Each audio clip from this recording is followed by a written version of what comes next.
without further ado, jump straight into this game. So on the top left hand side here, and we're displaying the wrong colors, we've got ourselves Elazer.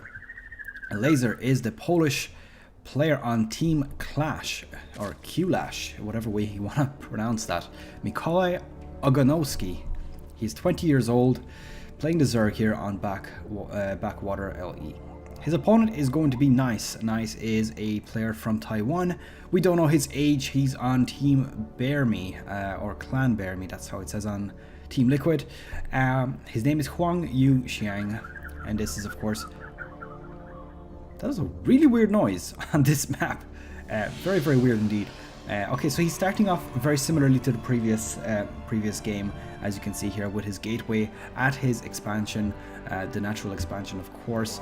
And this map is very similar in style to many maps that have come out recently. The only thing that I'm seeing very different here is this big opening here, and I actually quite like that, with the fact that this opens up another expansion for you that is actually quite safe, unless you're using drops or something like Reapers to jump into that base.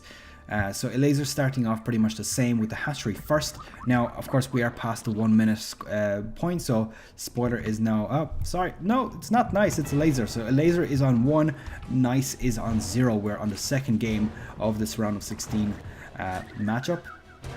That noise is really gonna drive me nuts. It's this spinning weird alien noise. I don't even know how to describe it, but anyways, we'll probably change that after this game. So we've got ourselves a Nexus coming out from Nice.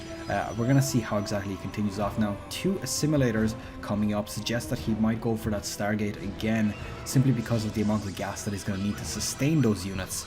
So let's have a quick look at how it develops on, and I think that Elazer is actually somebody that I've been following for quite some time now. He is a very, very popular player. He's a very good player, and he always reads the situation to the way that he needs to,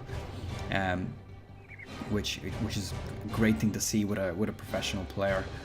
There are a few other players that I haven't seen around, and they're kind of, I suppose they're not really up and coming since they're in the WCS Championship, but they're just players that I haven't seen a whole lot. So definitely something to note. Now, just because this is being said to me right now, and of course I want to make this as enjoyable as possible, I do apologize for this this little pause. Now I want to reduce this ambient sounds as well, and that should do it. So apologies for that. Let me know if this is any better. Hopefully it is a bit of an improvement, and yeah. So let's see, looks like Elazer going for another expansion already. He's not even fully saturated on his first one, and he's already expanding his second time, and Adept is on the way here. Gonna get warded off by this Queen. Queen gonna have to go back. Zerglings are in position as well. Now this is just going to see exactly what's going on here. I want to see, did Nice actually see this expansion? No, he did not, but he is about to see it right now.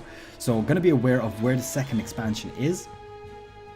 And that actually opens up a free fort base for Elazer at a slightly later point. So obviously it's not as easy to get into this base. This is the point where most drops and Reaper drops in or jumps would actually happen.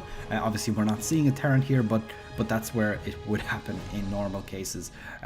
So for now he's going to be safe. He's going to have his expansion. This is a nice way to defend also. The only thing is that if harassment comes from this side, it's obviously a bit longer for the Queens to get around that side. But once he has the creep up, that should be much better and easier to actually defend for him. Now, did he go for that Stargate? I actually did not check. He did go for the Stargate with the double gas, pulling off units off the gas at this point. So that's quite interesting because he is actually building quite a lot of gas heavy buildings. Oh, look at this, 4 gateways coming down. So this, I do wonder, is he going to switch into a mass adept play right now? Because with the robotics facility, he's going to need a lot of gas to be able to sustain this. Now he still only has 1 unit, 1 probe on his gas, so far not a huge amount of income, and he's not going to be able to support a whole lot coming from that robotics bay, or robotics facility rather. Now the War Prism, he is building up Zealots, so I wonder is he going to drop them into the main base to do a bit of harassment. Phoenix coming in here just to see exactly what is going on. Yeah, so he's going in with 4 Zealots, quite standard. He might warp in 1 or 2 as well as soon as he drops them in, just to get that extra bit of damage down. Now this Overlord is in place here just to do a bit of scouting, making sure that that Nice is not checking it out, because of course information is everything in this game.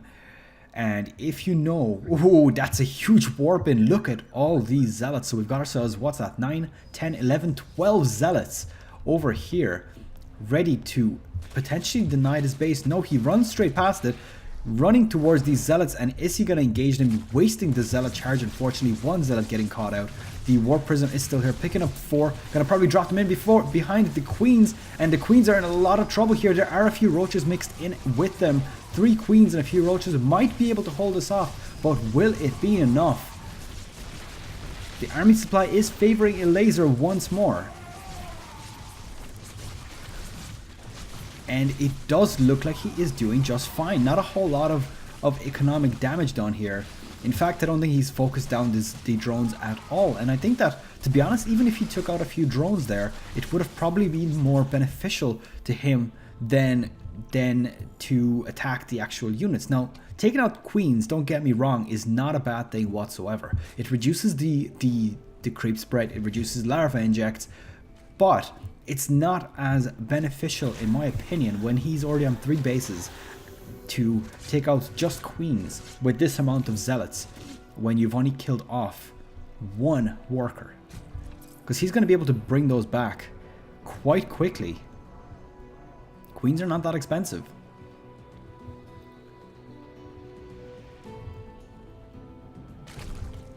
Okay, so weapons and armor upgrades are not there yet. There is level 1 ranged weapons coming out here for Elazer, so it looks like he is going to continue with this ranged tech, possibly going to go into a Roach heavy build.